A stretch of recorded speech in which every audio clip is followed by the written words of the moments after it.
मेरा मियाँ मुझे छोड़ गया, उसने मुझे तलाक दे दी हुई है। या वजह क्या बनती है? मैं उसके साथ बाज़ार गई थी, वहाँ पे कोई रॉन्ग नंबर आया मेरे नंबर पे, तो वो वहाँ पे ना हमारी बदतमीज़ी करने लग पड़ा बाज़ार के बीच में ही है। उसने बहुत मेरे साथ बदतमीज़ी की है, घर आके मुझे उसने तलाक दे दी।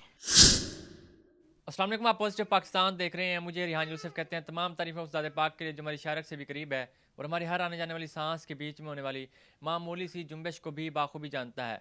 नाज़रीन, इस वक्त मेरे साथ एक ऐसी खातून मौजूद है जो इंतहाई मजबूरी की हालत में है और इनके शौहर इनको तलाक दे चुके हैं।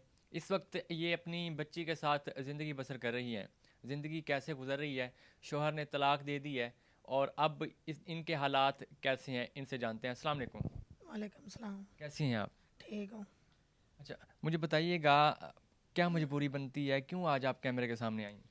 मैंने आना तो नहीं था, मजबूर हो के इधर आई हूँ कैमरे के सामने। और मेरे बहुत मुश्किल हालात गुजर रहे हैं। मेरा मियाँ मुझे छोड़ गया, उसने मुझे तलाक दे दी हुई है। मियाँ छोड़ गया है, तलाक दे दिया, वजह क्या बनती है? वजह इसी तरह बनती है, मैं उसके साथ बाज़ार गई थी, वहाँ पे कोई रॉन्ग नंबर आया मेरे नंबर पे, तो वो वहाँ पे ना हमारी बदतमीज़ी करने लग पड़ा बाज़ार के बीच में ही है। उसने बहुत मेरे साथ बदतमीज़ी की है, घर आके मुझे उसने तलाक दे दी। यानी कि कॉल आती है रॉन्ग नंबर से आपको? हाँ जी। तो रॉन्ग नंबर से कॉल आई, उसने ये भी नहीं देखा कि नंबर भी रॉन्ग है, सेव्ड भी नहीं है, तो फिर भी उसने लड़ाई डाल दी आपके साथ? हाँ जी। क्यों, क्या वजह है? कोई और मेन वजह थी, किसी और के साथ उसका चक्कर था, या वैसे ही आपसे जान छुड़वाना चाह रहा था? क्या वजह क्या है? पता नहीं, ये तो मुझे इतना पता नहीं, लेकिन उसने ऐसा किया मेरे साथ। तो शादी हुई किस तरह थी? घर वालों की मर्ज़ी से थी या अपनी खुद की मर्ज़ी की थी आपने? मैंने खुद की मर्ज़ी की थी। तो घर वालों को इस बात का आइडिया था कि आपने इससे शादी की है, या घर वालों को बताया था शादी करने से पहले? नहीं, शादी करने से पहले तो नहीं बताया था, लेकिन घर वालों को पता कि मैंने इसके साथ शादी की है। तो घर वालों की मर्ज़ी के बगैर शादी की, घर वाले राज़ी नहीं थे, बताया नहीं था घर? नहीं बताया, नहीं, घर वालों की मर्ज़ी के ख़िलाफ़ शादी की थी। घर वालों की मर्ज़ी के ख़िलाफ़ गई आपने, शादी कर ली, और वो शख्स एक छोटी सी गलत फहमी की वजह से आपको तलाक दे देता है। क्या दिल पे बीतती है? बहुत दिल पे बुरा बीतता जब घर वाले नहीं पूछते, कोई रिश्तेदार नहीं पूछता, अकेली रहती हूँ, मेरी एक छोटी बच्ची है, तो बहुत मुश्किल से गुजारा करती हूँ। जब रॉन्ग नंबर से कॉल आई थी, आपने समझाया नहीं था कि रॉन्ग नंबर है, सेव भी नहीं है, ज़रा तहम्मुल से काम लो, कि इतना बड़ा स्टेप मेरे लिए अजाब बना रहे हो, तलाक दे रहे हो? समझाने की कोशिश नहीं की आपने?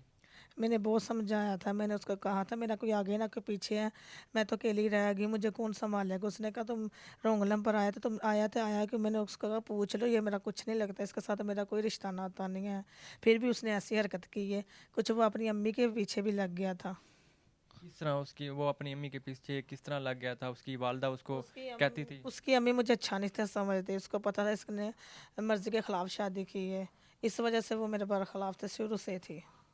तो दुख होता है, तकलीफ होती है कि घर वालों की भी मर्जी के बगैर शादी की, और उसने भी घर वालों की मर्जी के बगैर शादी की, लेकिन वो तो अपनी माँ के साथ मिल गया, ज़िंदगी आपकी अजाब बन गई। हाँ जी, ज़िंदगी मेरी अजाब बन गई, मुझे जब कोई पूछता नहीं है, मैं इसी वजह से परेशान और टेंशन में रहती हूँ।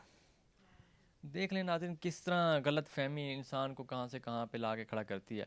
एक रिश्ता होता है, और निकाह का जो रिश्ता है ये बड़ा पाकीज़ा रिश्ता है, और इस तरह की छोटी छोटी गलत फहमियाँ जब होती हैं, तो फिर बात तलाक तक जा पहुँचेगी, तो एक लड़की के लिए वो क्या लम्हा होगा?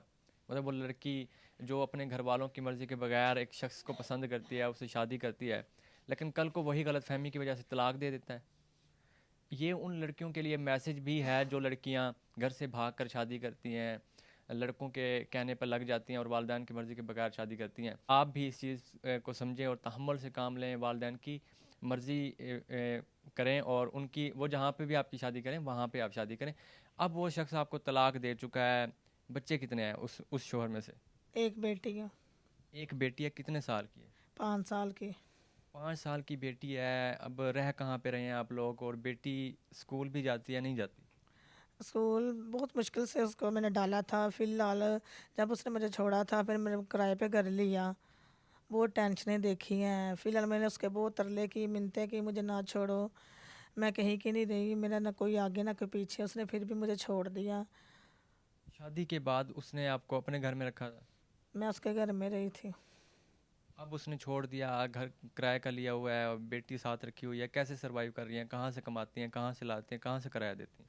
मैं घरों में काम करती हूँ और ऐसे अपना खर्चा वगैरह चलाती हूँ।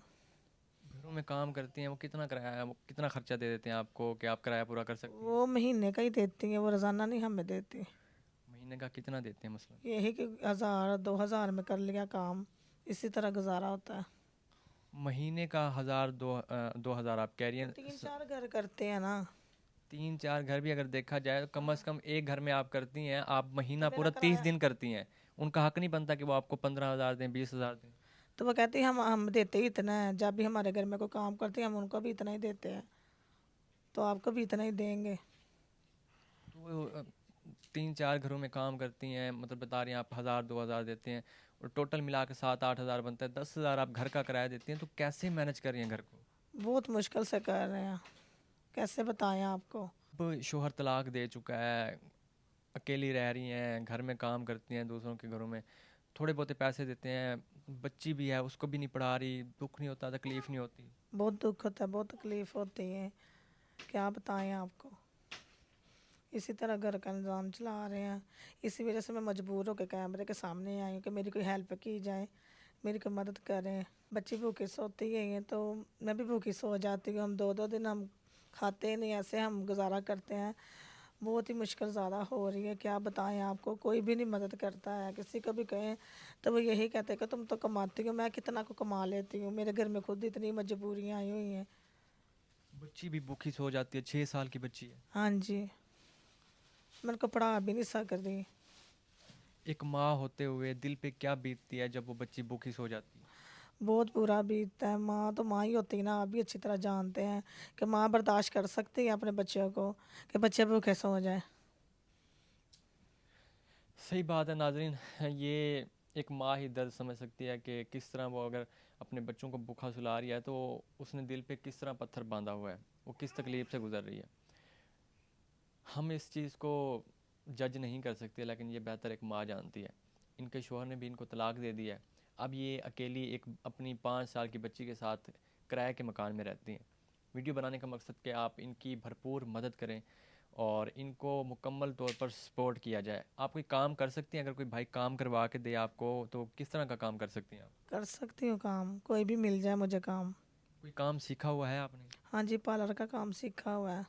पार्लर का सीखा हुआ है, कर लेंगी आप? हाँ जी, कर लूँगी। तो अगर कोई भाई कहता है कि मैं आपको पार्लर का काम करवा के देता हूँ, तो आप इस बात के लिए एग्री हैं कि आप पार्लर का काम कर लेंगी? हाँ जी, मैं एग्री हूँ, मैं कर लूँगी काम। बिल्कुल नाज़रीन, आपने इनकी कहानी सुनी है। ये पार्लर का भी काम कर लेती हैं और इनकी एक बच्ची है, 5 साल की 6 साल की बच्ची है, और किसी किसी दिन वो भूखी भी सो जाती है। अगर हम नहीं इनका सोचेंगे तो और कौन सोचेगा? इंसानियत, एहसास, इसी चीज़ का नाम होता है कि आप किसी के लिए हमदर्दी रखें। वीडियो बनाने का मकसद कि आप इनकी भरपूर मदद करें। मुझे इजाज़त दें इस उम्मीद, इस यकीन के साथ कि आप इनकी भरपूर मदद करेंगे। मुलाकात होती है नई वीडियो में। अल्लाह निगहबान।